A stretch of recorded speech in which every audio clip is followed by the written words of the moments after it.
All right, then let's move on here. Okay, let me run this again. Then, yes, this is what we have here. This is the impact of the domestic interest rate, right? And this is the impact of the U.S. interest rate, right? And you can see, please take a look at this 95% credibility intervals here. Here, the impact of Korean interest rate is positive on the depreciation rates, right? This is consistent with theory. Of course, this value is not quite close to 1, but still is quite, in terms of sign, this is totally consistent with the theory. I mean UIRP, right?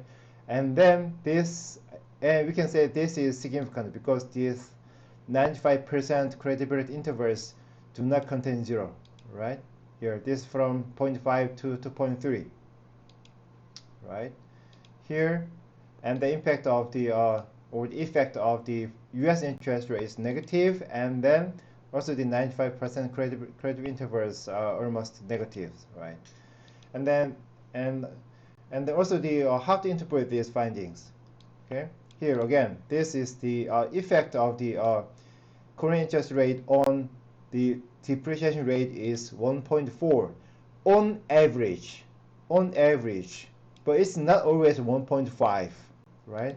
Sometimes it's bigger or smaller than 1.4. How much is bigger or smaller than 1.4? It could be 0.5 or 0.54.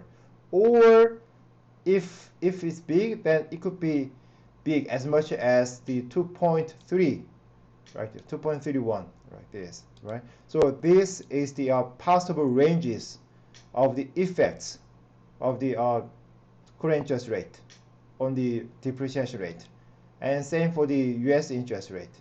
And U.S. interest rate, it can have an effect as much as minus 0.9 or just almost 0. Okay, on average just minus 0.4437, right? So then these effects of the independent variables on the dependent variables are not fixed. This is just average effects, and then these effects is totally estimated. So this is uncertain, and then to gauge the range of the effects, you have to take a look at the 95% credibility intervals. Okay, all right. And then here, okay. And now let's go back to here. Okay, this is our function for the Gibbs sampling, right? Right. And then here we are forecasting using this function, right? But not always. Sometimes you will, but sometimes you won't, right? So suppose you do not forecast. It means that you don't have the x captive plus 1, right? So then, however, here 1, 2, 3, 4, 5, 6, 7 inputs, right? So it requires 7 inputs, right? And then let me try the previous main file. So in this code, we have only 2 independent variables. What is that? It was the interest rate differential, right? So difference between cross-country interest rates, right? So then we have, so in this example we had 6 inputs. Okay, so then let me run this. Then you will see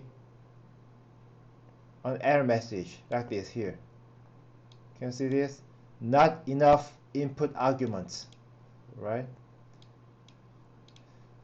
Here, Gibbs linear is supposed to have 7 inputs, but here we gave only 6 inputs, so, right? That's why we have such error, right? And then I'm gonna explain how to fix this, right? Again, sometimes it depends every time, right? So then, but we want this code, we want to use this function whenever we want, okay, generally. So then let me modify this function. Right button, okay, cursor here, right button, and open gives linear. Okay, here. So then sometimes we have this one, sometimes we don't, right? So then if and here, here, if here 1 2 3, so if n arc in is less than 7, this one is empty. Empty means brackets and brackets. It's done. Okay, here. N arc in. It means that number of arguments. Okay, number of here input arguments is less than 7. Okay, then there's nothing defined in x underbar cap t1. Okay, all right. Okay, and then I'll say, yeah, and also if input arguments are less than 7, which means actually 6, right? Then we do not forecast. That means here I'm going to put this input argument here and end. Right? Right? Okay. This is not necessary. Yeah. Nothing. Yeah. Of course you can do like this. Yeah. Yeah. Like this. Right. Okay. Here. Yeah. Let me try this now. Here. Run. What's wrong? So yeah, here we have to put something here. Here you have to put anything. You can put anything, whatever it is. X underbar cap t1. It could be anything. It could be anything. 0 something. Yeah. Don't know why. Okay, here's a better way.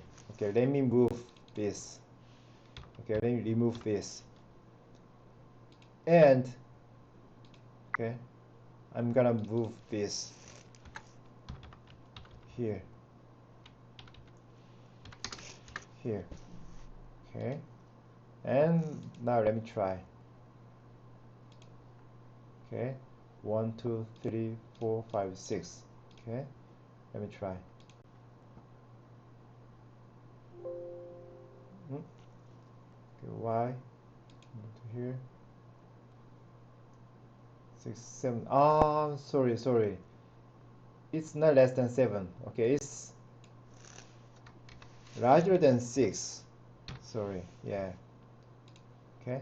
Which means or you can simply put if it's exactly 7. Okay. If it is 7, we forecast. So, right? Right. Here. 7. Yeah, that's my mistake. And then yeah, or you can say just 6. That means the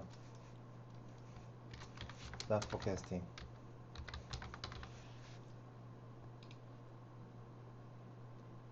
Okay.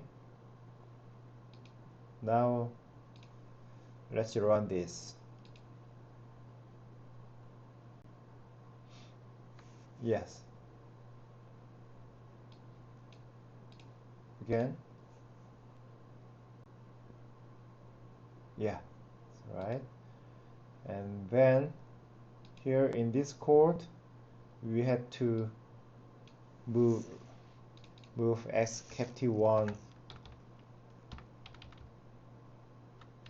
at the 7th input argument, right? Then let me run this now. Right, just to make sure it runs well. Then let's check this posterior draws, and let's see they are numbers.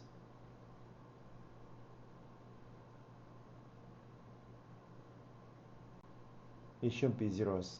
Yes, right. You can see the numbers, right? Okay.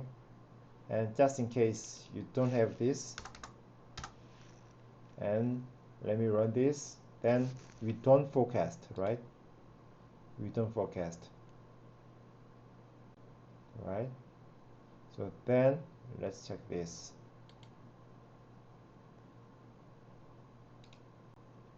Okay, it must be zeros, right? Then nothing, right? Right. So then x equal 1, right?